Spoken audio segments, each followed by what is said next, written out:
Kami dari kelompok 1, kami akan mempresentasikan tugas besar OMPI. Dan kelompok kami terdiri dari Dasid Natawi Gena dengan NIM 19-12017, Darwin dengan NIM 19-12010, dan Hengki Andreas dengan NIM 19-12011. Latar belakang, profesi ilmu ekonomi banyak dipakai terutama di lingkungan industri, perkantoran, sekolah, dan lingkungan pekerjaan lainnya. Ergonomi adalah sebuah studi tentang aspek-aspek manusia dalam lingkungan kerjanya yang merupakan kombinasi dari berbagai disiplin ilmu seperti antara lain psikologi, fisiologi, antropometri, dan lain-lain. Kondisi kerja yang lama dan banyak pengulangan terjadi pada operator stasiun pengisian bahan bakar SPBU berpeluang untuk mengalami kelelahan akibat pola kerjanya. Operator SPBU biasanya bekerja dalam waktu yang lama, paling tidak 7 jam, dan pada setiap shift 6 hari dalam seminggu. Pada saat kendaraan yang mengisi bahan bakar cukup sepi, operator memang memiliki kesempatan untuk duduk. Namun, pada saat kendaraan lainnya datang untuk mengisi, maka operator tidak bisa serta mengisi dalam keadaan duduk dan harus berdiri karena kursi yang digunakan untuk duduk tidak terancang untuk melakukan aktivitas tersebut. Aktivitas duduk dan berdiri dari duduk yang berulang-ulang juga memiliki risiko besar terhadap kesehatan. Ini adalah sikap kerja operator wanita saat pengisian BBM. Ergonomi. Istilah ergonomi berasal dari bahasa Latin yaitu ergon atau kerja dalam lumos yaitu hukum malam dan dapat didefinisikan sebagai studi yang tentang aspek-aspek manusia dalam lingkungan kerjanya yang ditinjau secara anatomi, fisiologi, psikologi, engineering, manajemen, dan desain perancangan. International Ergonomic Association menjelaskan bahwa ergonomi berkenaan pula dengan optimasi, efisiensi, kesehatan, keselamatan, dan kenyamanan manusia. Penerapan ergonomi. 1. Untuk meningkatkan kesejahteraan fisik dan mental melalui upaya pencegahan cedera dan penyakit. Kedua, meningkatkan kesejahteraan sosial melalui peningkatan kualitas kontak sosial. Ketiga, menciptakan keseimbangan rasional antara berbagai aspek yaitu aspek teknis, ekonomis, antropologis, dan budaya. Secara ringkas, ergonomi dapat didefinisikan sebagai cabang ilmu yang secara sistematis memanfaatkan informasi-informasi mengenai sifat, kemampuan, dan keterbatasan manusia. Antropometri. Istilah antropometri berasal dari antro yang berarti manusia dan metri yang berarti ukuran. Antropometri adalah pengetahuan yang menyangkut pengukuran tubuh manusia, khususnya dimensi tubuh. Data antropometri dan cara pengukurannya. Manusia berbeda-beda dalam bentuk, dimensi, dan ukuran tubuh. Pertama ada ukuran tubuh manusia berkembang dari saat lahir sekitar 20 tahun. Jenis kelamin atau seks, dimensi ukuran tubuh laki-laki umumnya lebih besar dibandingkan dengan wanita. Suku, bangsa, atau etnik, setiap suku atau bangsa, ataupun kelompok etnik memiliki karakteristik fisik yang berbeda satu dengan yang lainnya. Sosioekonomi, tingkat sosioekonomi sangat mempengaruhi dimensi tubuh manusia. Kelima, posisi tubuh atau postur. Sikap ataupun posisi tubuh berpengaruh terhadap ukuran tubuh. Antropometri dibagi menjadi dua bagian. Satu, antropometri statis adalah pengukuran manusia pada posisi diam dan linear pada permukaan tubuh. Kedua, antropometri dinamis adalah pengukuran keadaan dari dan ciri-ciri fisik manusia dalam keadaan bergerak ataupun memperhatikan gerak-gerakan yang mungkin terjadi saat manusia melaksanakan kegiatannya. Aplikasi data antropometri. Pertama, dimensi tubuh dalam posisi tegak, tinggi mata dalam posisi berdiri tegak, tinggi bahu dalam posisi berdiri tegak, dan lain-lainnya. Ini adalah gambar dari ukuran dimensi tubuh. Dinamika posisi duduk. Dinamika posisi duduk dapat lebih mudah dijelaskan dengan mempelajari sistem penyangga dan keseluruhan struktur tulang yang terlibat dalam geraknya. Menurut Tichawer, sumbu penyangga dari batang tubuh yang diletakkan dalam posisi duduk adalah sebuah garis pada bidang data koroneal, melakukan titik terendah dari tulang duduk di atas permukaan di tempat duduk. Sikap duduk. Melakukan pekerjaan di kantor, sekolah, pabrik, pasar, dan di rumah tidak terlepas dari posisi duduk. Duduk memerlukan lebih sedikit energi daripada berdiri karena hal ini dapat mengurangi banyaknya beban otot statis. Di samping itu, operator yang bekerja sambil duduk juga lebih kuat bekerja dan oleh karena itu lebih cekatan dan mahir. Namun, sikap duduk yang salah merupakan penyebab adanya masalah-masalah punggung. Presentasi berikutnya akan dipresentasikan oleh Joseph. Baiklah, saya akan melanjutkan presentasinya. Duduk lama menyebabkan nyeri pinggang bagian bawah. Duduk lama dengan posisi yang salah akan menyebabkan otot-otot pinggang menjadi tegang dan dapat merusak jaringan lunak di sekitarnya, terutama bila duduk dengan posisi yang membungkuk. Posisi itu menimbulkan tekanan tinggi pada bantal saraf tulang belakang yang mengakibatkan hernia nucleus pulposus. Jika diasumsikan tekanan yang dialami bagian tulang belakang pada saat berdiri sebesar 100%, maka cara duduk yang tegang atau kaku, erect posture, dapat menyebabkan tekanan tersebut meningkat menjadi 140%. Bahkan dengan cara duduk yang membungkuk ke depan dapat menyebabkan tekanan tersebut mencapai 190%. Setelah duduk selama 15-20 menit, otot-otot punggung biasanya mulai letih dan nyeri mulai terasa di sekitar pinggang bagian bawah. Sikap duduk yang benar. Sikap duduk yang benar sebaiknya duduk dengan punggung lurus dan bahu berada di belakang serta pantat menyentuh bagian belakang kursi. Seluruh lengkung tulang belakang harus terdapat selama duduk. Lutut dalam posisi duduk seharusnya tetap setinggi atau sedikit lebih tinggi dari pinggul. Gunakan penyangga kaki bila perlu. Kedua tungkai sebaiknya tidak saling menyilang dan kedua kaki dijaga agar tidak menggantung. Duduk dengan posisi yang sama lebih dari 20-30 menit harus dihindari. Dan selama duduk, siku dan lengan dapat diistirahatkan dan sandaran lengan agar bahu tetap rileks. Sikap duduk yang salah dalam jangka waktu yang sangat lama dapat menyebabkan kelainan dan perubahan bentuk tulang punggung. Di bawah ini memperlihatkan bentuk tulang punggung berkaitan dengan sikap duduk yang salah. Keterangan. Untuk A adalah normal, kelenturan normal atau dialami tidak ada tekanan pada cangkram tulang belakang. B, kiposis. Tulang punggung terlalu bengkok ke depan, cakram terjepit. Untuk yang C adalah lordosis, tulang punggung bengkok ke depan, cakram terjepit. Dan D adalah skoliosis, tulang punggung bengkok ke kiri dan ke kanan, cakram terjepit. Selanjutnya, kriteria kursi ideal. Canadian Center of Occupational Health and Safety menjelaskan bahwa sebuah kursi harus memenuhi persyaratan. 1. Tinggi kursi dapat disesuaikan dan mencakup variasi tinggi pemakai yang telah ditetapkan. Kursi memiliki sandaran punggung yang dapat disetel baik ketinggiannya maupun posisinya, ke depan atau ke belakang. Kedalaman kursi harus sesuai untuk pemakai tertinggi maupun pemakai terendah. Kursi harus stabil dan disarankan memiliki 5 kaki.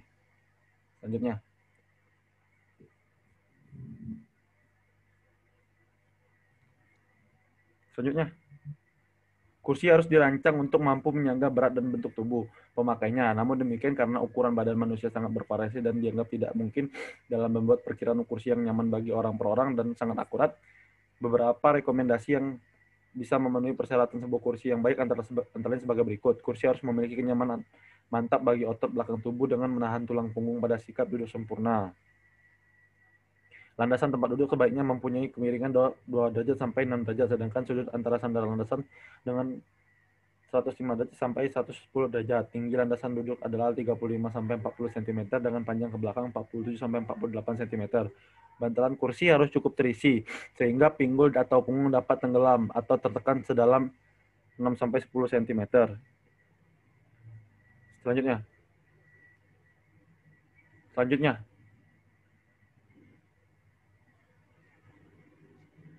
Next slide.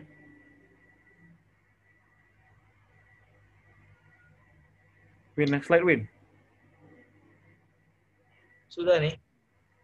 Dalam dimensi kursi, dalam merancang sebuah kursi yang nyaman dan ergonomis, perlu diperhatikan prinsip-prinsip dasar ergonomi. Ukuran-ukuran kursi seharusnya didasarkan pada antropometri sesuai penyesuaian tinggi dan posisi. Sandaran punggung sangat diharapkan, tapi belum praktis dalam banyak kondisi, misalnya di dalam transportasi umum, gedung-gedung pertunjukan, dan restoran. Pemilihan ukuran kursi harus memperhatikan jangkauan penyesuaian untuk tinggi tempat duduk. Selanjutnya, pengukuran antropometri operator wanita. Data antropometri diambil dari 10 operator wanita di SPBU. Jenis data antropometri yang diambil sesuai dengan data penelitian yang telah ditentukan. Adapun data-data antropometri yang diperlukan untuk merancang kursi operator wanita SPBU antara lain tinggi popliteal, pantat popliteal, lebar pinggul.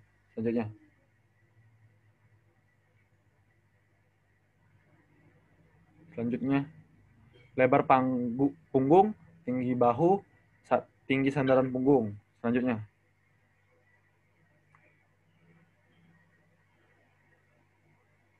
pengukuran dimensi mesin SPBU. Pengukuran dimensi mesin SPBU digunakan untuk menyesuaikan ukuran kursi operator wanita yang akan dirancang. Pengukuran dimensi mesin SPBU meliputi 1. Panjang mesin SPBU, 2. Lebar mesin SPBU, 3. Tinggi mesin SPBU, panel-panel pada mesin SPBU, alas mesin SPBU, handle mesin. Selanjutnya, data antropometri diambil dari 10 orang operator wanita di SPBU. Jenis data antropometri yang diambil sesuai dengan data penelitian telah ditentukan. Adapun data-data antropometri yang diperlukan untuk merancang kursi operator wanita SPBU dan hasil pengukuran yang diambil dari 10 operator wanita di SPBU dapat dilihat pada tabel di bawah ini.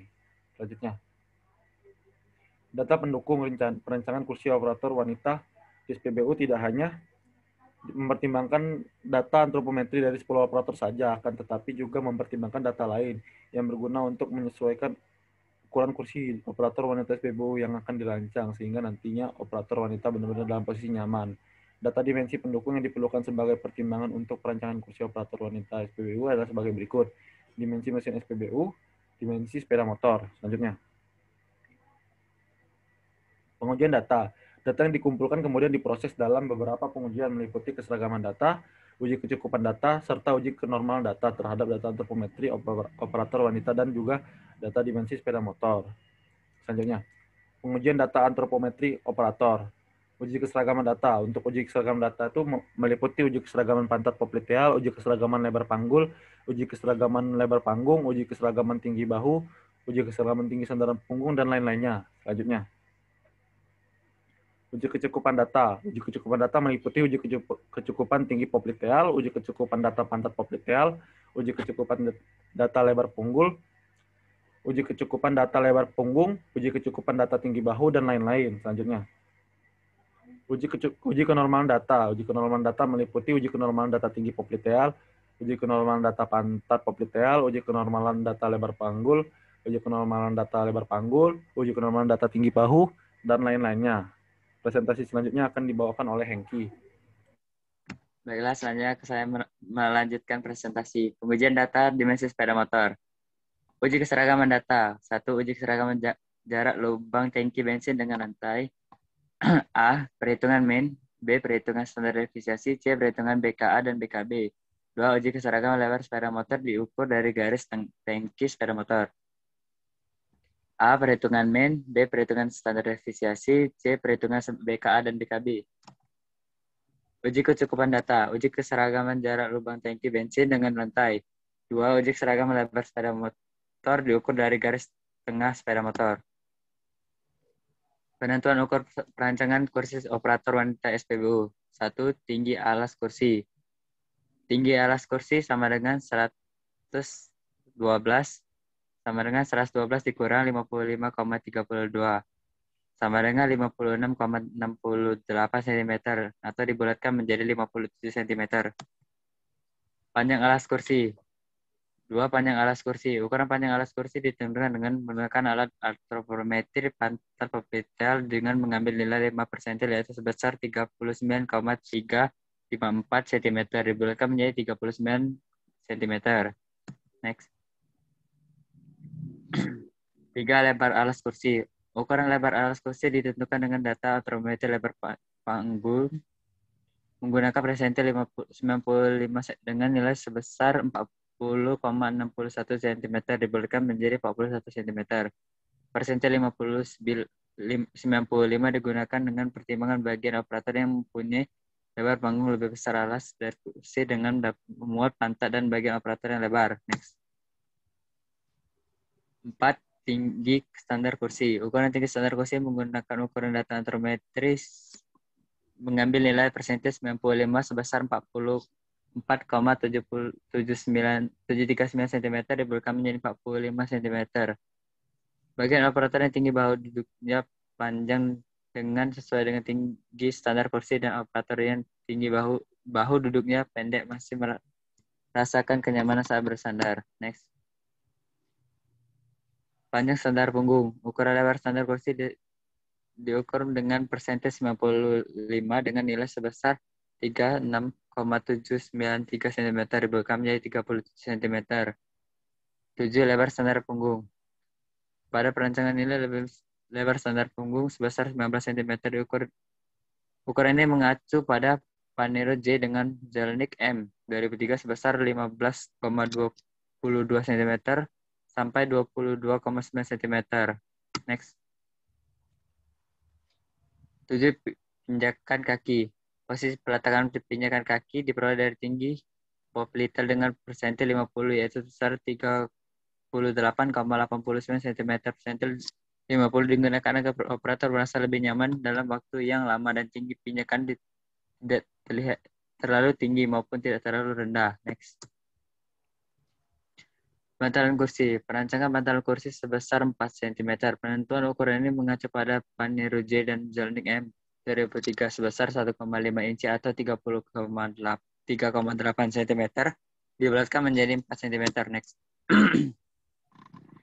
Dari hasil perhitungan di atas, dimensi kursi dan komponen-komponennya dapat dirangkum pada tabel. 1. Tinggi alas kursi 57 cm, panjang alas kursi 39 cm, lebar alas kursi 41 cm, tinggi standar kursi 45 cm, panjang standar punggung 37 cm, lebar standar punggung 19 cm, tebal bantalan kursi 4 cm, dimensi footrest 39 cm, tinggi pijakan kaki 19 cm. Next. Analisis dan interpretasi hasil. Kursi hasil perancangan kemudian dianalisis berdasarkan kebutuhan operator, penggunanya di tempat kerja, serta biaya pembuatannya. Hasil analisis diharapkan dapat memperjelas hasil perancangan sekaligus memperkuat rasional perencanaan kursi operator wanita SPBU ini. Next. Analisis kursi hasil perancangan terhadap kebutuhan operator. Secara lebih lengkap, analisis masing-masing komponen kursi yang mendukung kesesuaian tersebut dipaparkan sebagai berikut.